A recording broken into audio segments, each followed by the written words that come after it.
안녕하세요. 신답교회 김용호 목사입니다. 지난 한 주간 동안 평안하셨습니까? 계속되는 폭우와 폭염으로 인해서 힘겨운 하루하루를 보내고 계시지요. 또한 코로나가 지역적으로 확산됨에 따라 참 우리에게는 신앙생활하기 참 어려운 시기를 겪고 있습니다. 이럴 때일수록 우리는 하나님의 말씀으로 다시 돌아가서 하나님께서 이 시대에 우리를 향해서 무엇을 말씀하시고 무엇을 원하시는지, 하나님의 뜻이 무엇인지를 말씀을 통해서 이 시대를 조명하고 우리의 삶을 되돌아보는 성도 여러분들이 되시기를 바랍니다.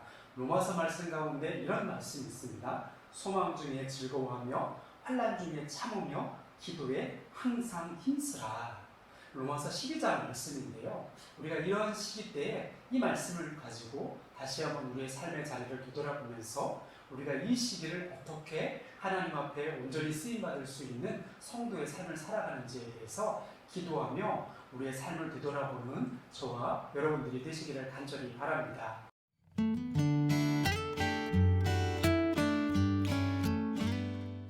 우리가 지난 시간에 이어서 이제 로마서 6강이 벌써 시작이 되었습니다.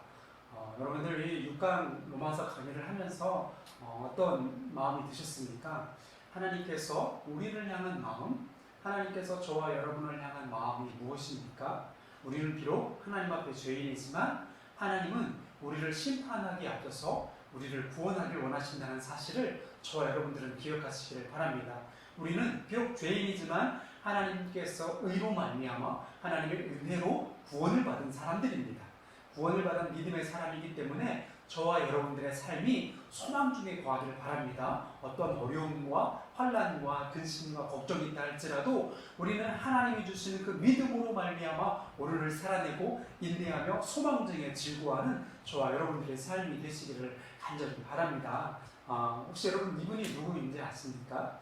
2001년도에 인간극장 PD였던 한 분에 의해서 우리들에게 팔복이라는 영상으로 소개가 된 인물인데요.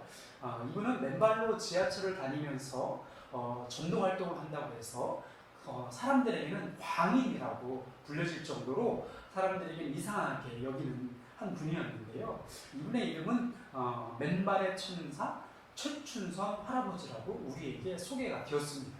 그때 당시 연세가 약 80세 정도의 나이였는데요. 80세임에도 불구하고 맨발로 거리를 다니면서 사람들에게 이상한 말을 하면서 복음을 전한다고 해서 혹시 이단은 아닌가? 혹시 미친 사람은 아닌가? 사람들이 오해를 사기도 했습니다. 그 이유가 뭐냐면 저렇게 맨발로 다니면서 청년들을 향해서 젊은 사람들을 향해서 삿대질을 하며 뭐라고 외쳤습니다. 뭐라고 외쳤냐면 바로 이 할아버지가 외친 한마디는 바로 이거예요. 하나님은 자비로우십니다. 하나님은 자비로운 하나님이시고 사랑의 하나님이십니다. 그러면서 미스 코리아 유관순, 미스 코리아 안준근, 미스 코리아 이순신 이렇게 외치며 영어 한마디를 외쳤다고 해요. Why to Korea? 우리나라에 유관순과 같은 사람이 있고 안중근과 같은 사람이 있고 이순신 같은 우리 젊은 청년들이 있는데 왜 아직도 이 나라는 두 나라로 분리가 되었는가? 분단의 아픔을 겪고 있는가? 이런 의미를 담고 있다고 해요. 그러면서 이분이 끊임없이 전하고 있는 메시지는 바로 이겁니다. 우리 하나님은 사랑의 하나님이시고 우리 하나님은 우리를 기다리시고 인내하십니다. 그러게 여러분 하나님을 믿으세요. 복음을 들으세요. 이렇게 복음의 메시지를 특이한 방법으로 전하고 있습니다. 그러면서 이 PD가 물어봤어요. 도대체 할아버지 누가 이런 것들을 시켰기 때문에 시켰나요? 왜 이런 일을 하고 계세요? 라고 물어봤더니 이 할아버지는 이렇게 고백을 합니다.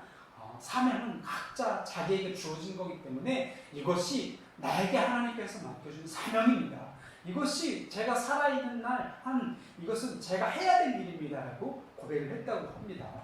그러면서 또 한 가지 물어봤어요. 이 할아버지가 이렇게 맨발을 벗고 다니시니까 할아버지 도대체 왜 맨발을 벗고 다니세요?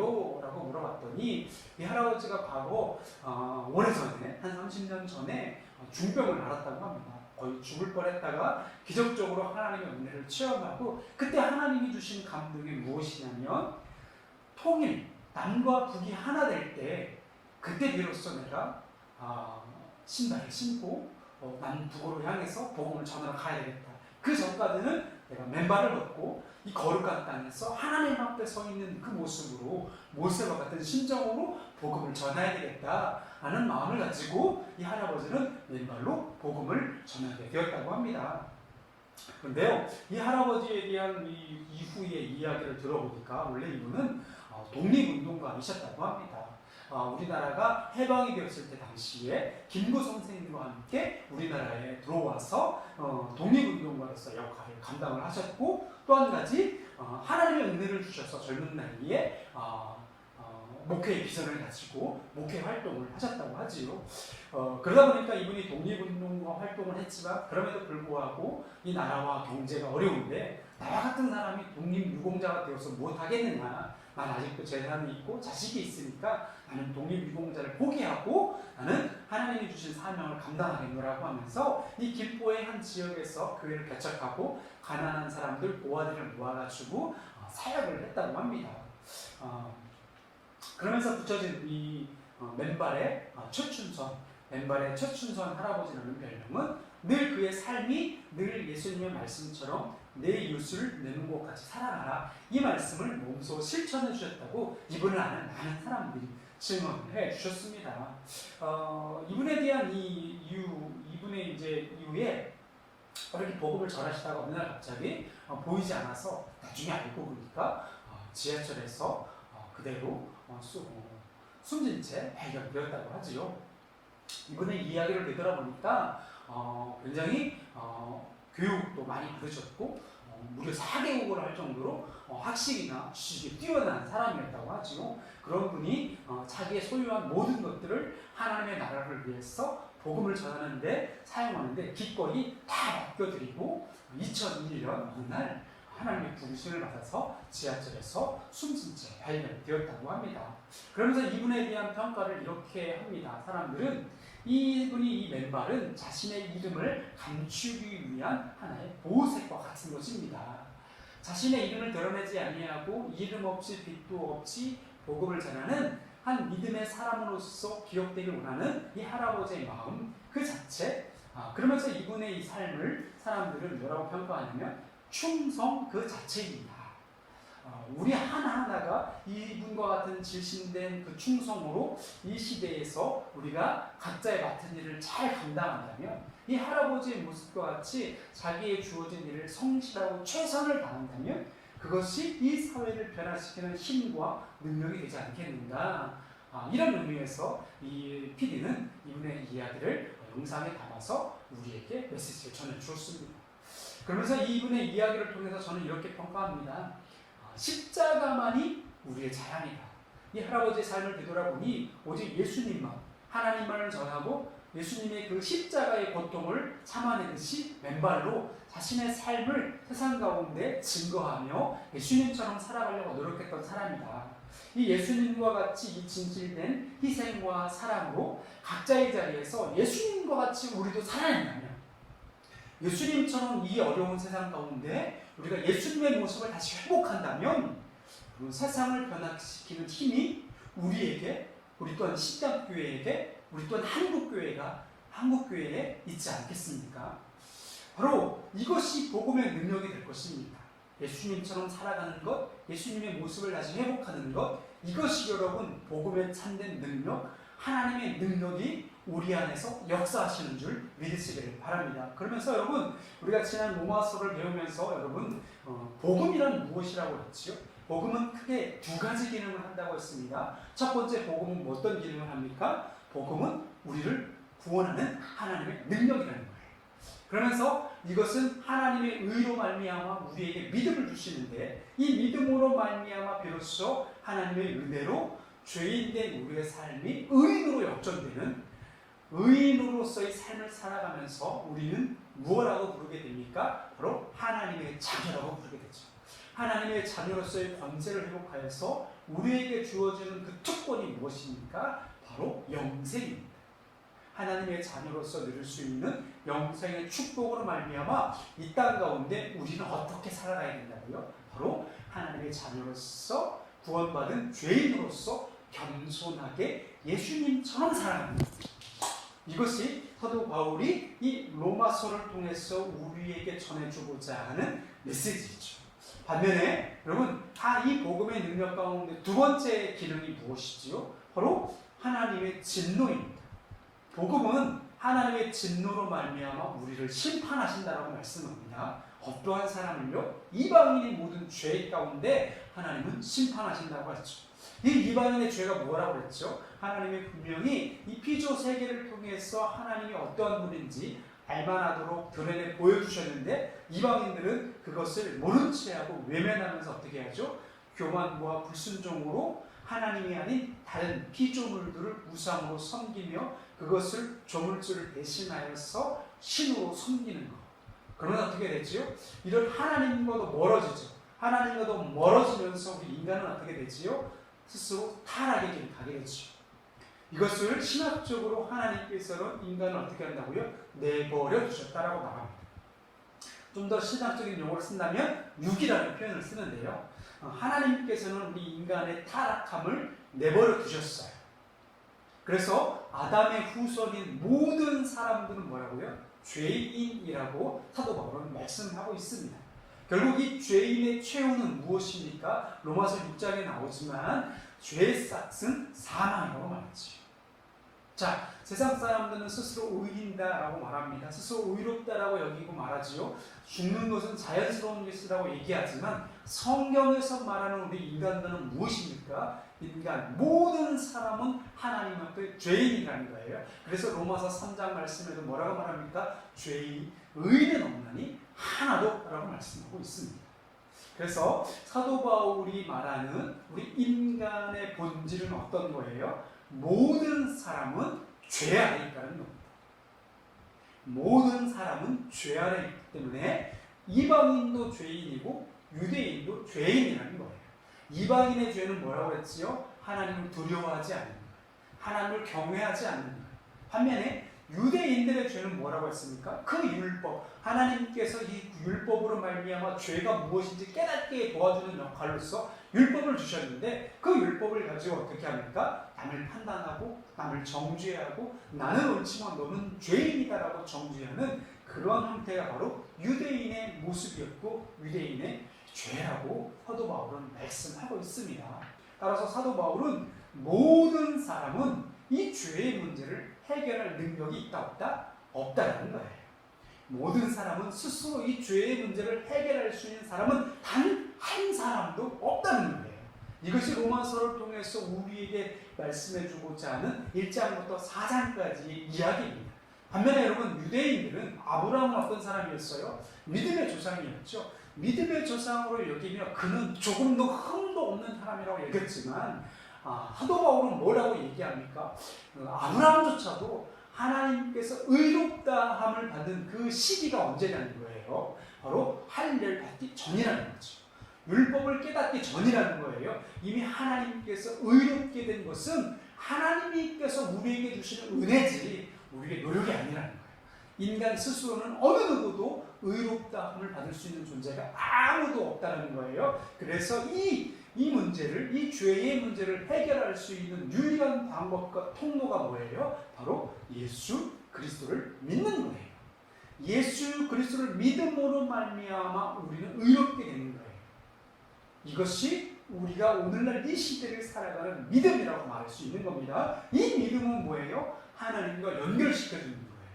창조주 하나님, 우리를 구원해 주시는 그 하나님과 연결해 주시고 만나게 될 수 있는 유일한 통로가 뭐예요? 바로 예수 그리스도라는 거예요. 바로 예수 그리스도는 하나님과 인간인 우리와 연결해 주시는 중보자이시고 통로로서의 사명을 감당하고 계십니다. 그래서 사도 바울은 4장 25절 마지막 말씀에 이렇게 말씀하고 계시지요. 우리 같이 한번 읽어볼게요. 예수는 우리가 범죄한 것 때문에 내주이고 또한 우리를 의롭다 하시기 위하여 살아나셨느니라. 바로 예수님께서 부활하신 이유는 무엇이에요? 바로 예수를 믿음으로 말미암아 살아가는 우리 또한 부활의 능력과 부활의 영생으로 말미암아 이 시대를 살아갈 수 있는 은혜를 주시기 위해서 살아나셨다, 부활하셨다라고 말씀하고 있습니다.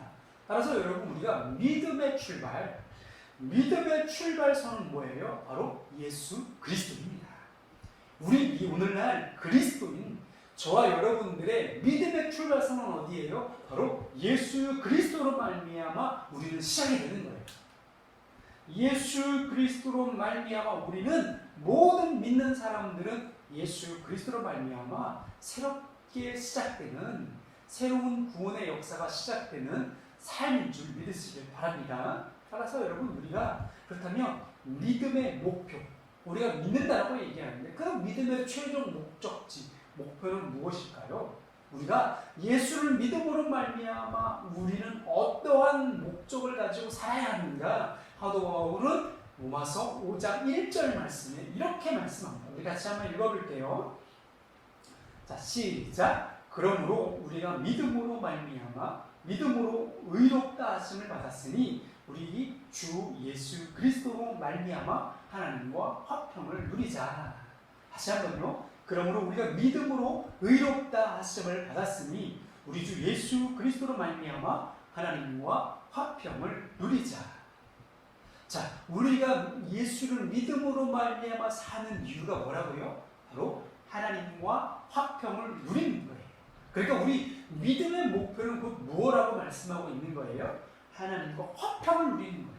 하나님과 화평하는 것이 바로 우리가 믿는 목적이라는 거예요. 예수를 믿음으로 말미암아 우리는 하나님과 화평을 누리는 것이 우리 믿음의 목표라는 거예요. 자, 우리가 믿음의 목표는 하나님과 화평을 누리려는 거라고 말했는데요. 이것을 좀 더 다른 표현으로 말한다면 예수님께서는 이런 표현을 합니다.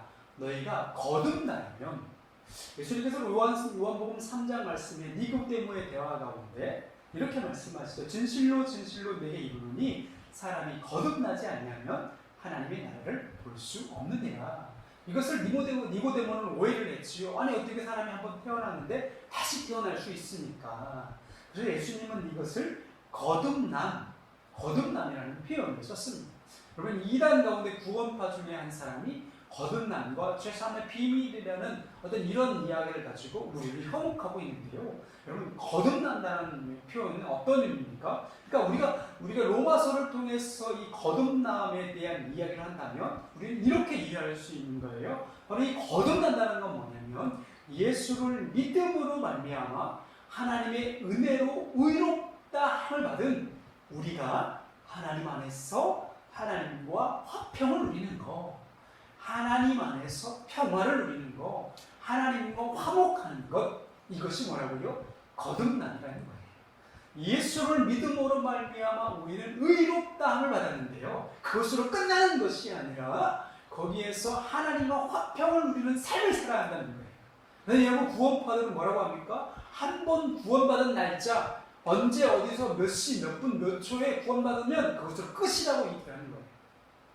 그러면 끝이라고. 하지만 성경은 그렇게 말씀하지 않습니다. 거듭난다는 건 뭐예요? 예수를 믿음으로 말미암아 우리의 노력이 아니라 언제 어디서 어떻게가 아니라 하나님의 은혜로요. 하나님의 은혜로 의롭다고 받는 거예요. 하나님의 은혜로 구원을 받는 거예요. 그 구원은 하나님의 선물이라는 거예요. 그래서 이제부터 우리는요. 그 선물을 받은 우리는 사도 바울은 뭐라고? 이제부터라는 거예요. 그 믿음은 끝이 아니라 이제부터 우리는 순종함으로 하나님과 화평, 하나님 앞에 나아가야 된다는 거예요. 하나님과 교제하고 하나님과 화목하게 하기 위해서 우리는 끊임없이 의지적으로 노력을 해야 된다고 우리에게 가르쳐 주고 있습니다. 따라서 여러분 우리가 의롭게 된다는 것은 오직 믿음으로 말미암아 이루어지는 거예요. 오직 의롭게 되는 것은 우리의 노력이 아니라 우리의 의지로 되는 것이 아니라 믿음으로 말미암아 되는 것인데 그 믿음은요. 그 믿음을 판단하는 것은 우리가 아니에요. 너 믿음이 좋고 나쁜 거는 우리 스스로가 누군가가 믿음이 좋은 사람이 우리를 판단해 주시고 결정하는 문제가 아니라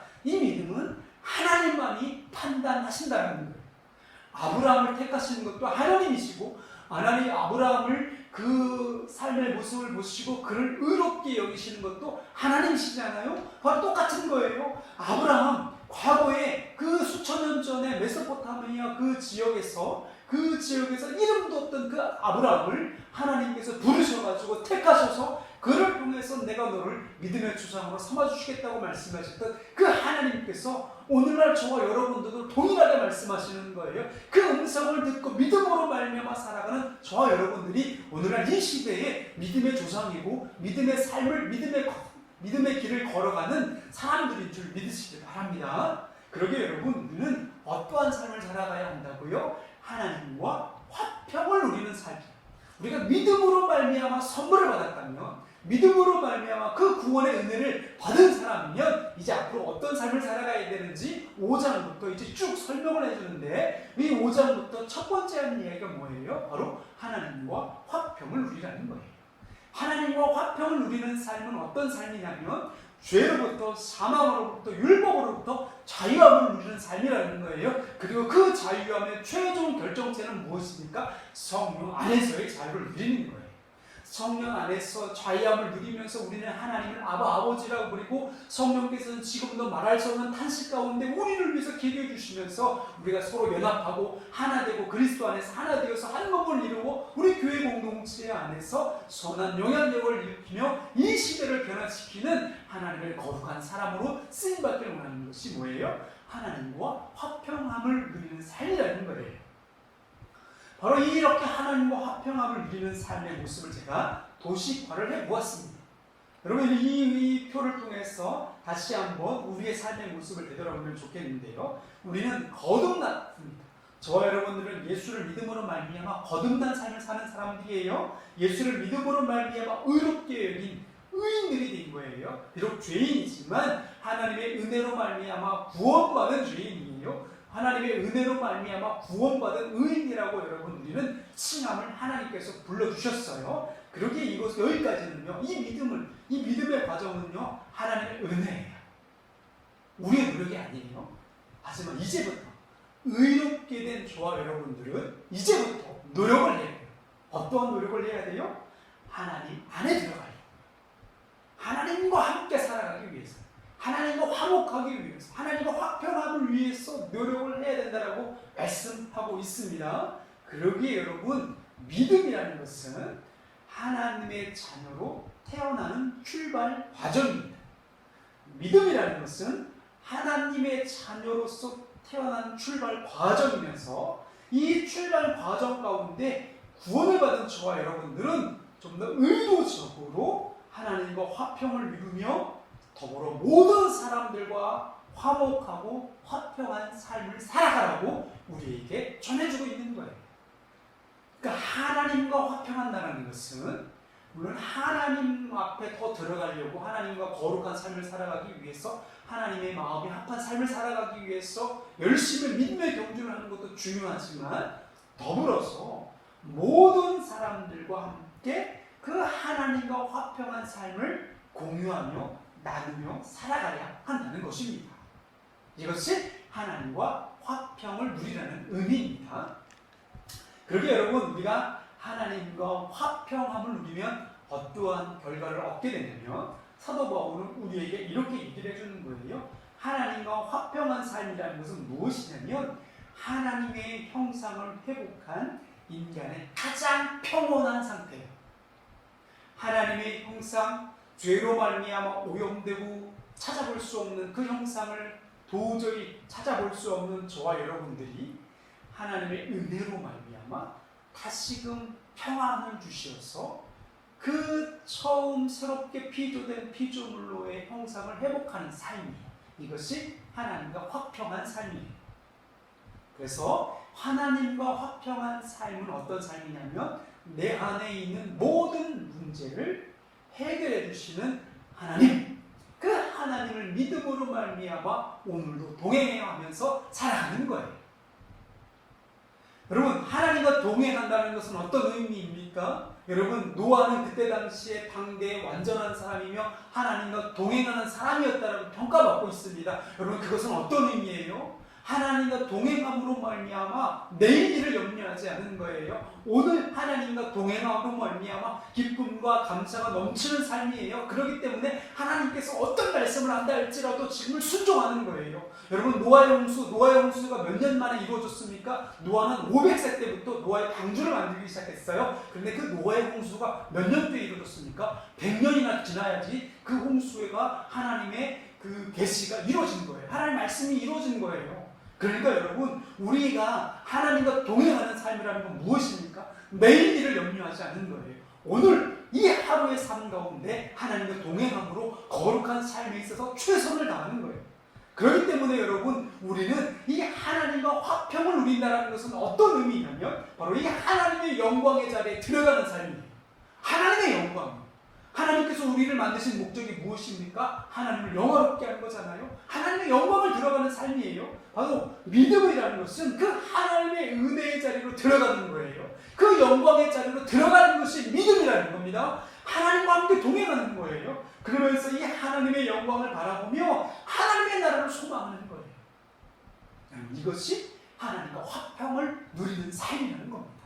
그러게 여러분, 오늘날 이 시대 우리가 믿음으로 산다라고 하는 것은 다시 한번 이 로마서의 말씀을 통해서 우리의 삶의 자리를 되돌아봐야 돼요. 여러분, 오늘 우리 가운데 코로나로 인해서, 복용으로 인해서, 폭우로 인해서 우리는 많은 근심과 염려, 걱정 가운데 살아가잖아요. 하지만 여러분, 우리 그리스도인들은 어떠한 삶을 살아가야 됩니까? 하나님께서 이 시대 가운데 우리에게 행하시는 말씀이 무엇인지요, 저와 여러분을 향해서 행하시고자 하는 뜻이 무엇인지를요, 우리는 겸손히 하나님의 말씀을 들어야 되겠죠. 하나님의 시선으로 이 시대를 바라봐야 되고 하나님의 마음으로 이 세상을 바라보며 품고 기도해야 되는 것이 오늘날 저와 여러분의 사명인 줄 믿습니다. 그러기에 여러분, 하나님과 화평을 누리고 하나님의 그 영광 안에 들어가기 위해서는 우리는 어떠한 삶을 살아가야 됩니까? 오직 예수 그리스도 안에서만이 가능한 거예요.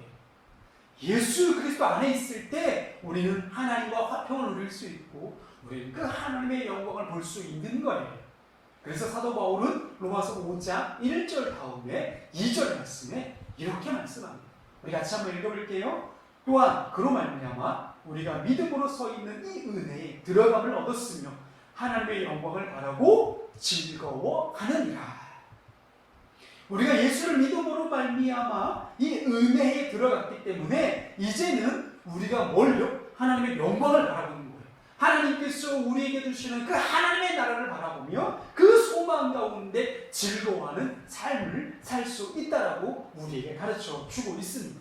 그러니까 여러분, 우리가 지금 아까 로마서 1장부터 이 5장까지의 말씀을 다시 한번 되돌아본다면 여러분, 우리는 죄 아래 있지만, 우리 모든 사람들은 죄 아래 있지만 예수 그리스도를 믿음으로 말미암아 하나님의 은혜를 받아서 우리는 그 죄의 문제를 다 해결받는 거예요.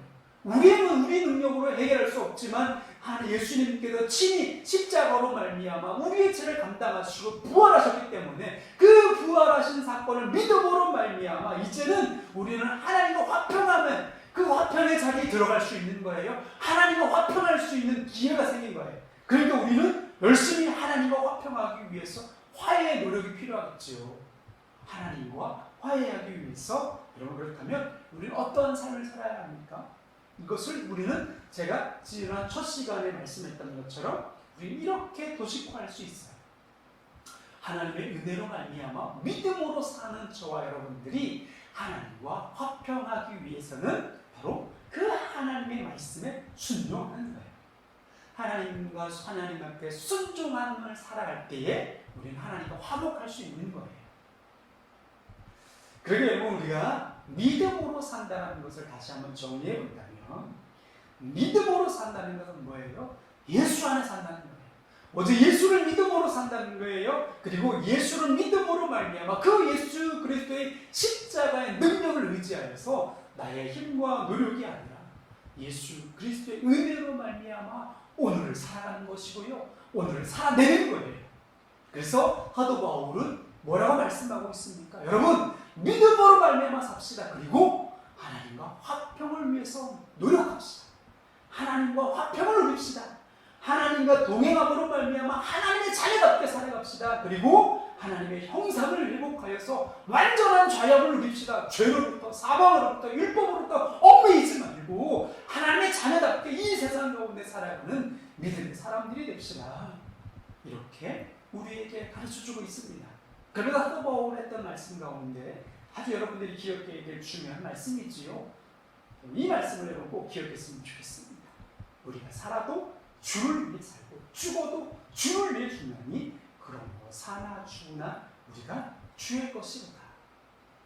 고린도전서에 보면 이거 비슷한 말씀이 있지요. 우리가 먹든지 마시든지 다 주의 영광을 위해서, 주를 위해서 살아가는 저와 여러분들이 되시기를 간절히 바랍니다.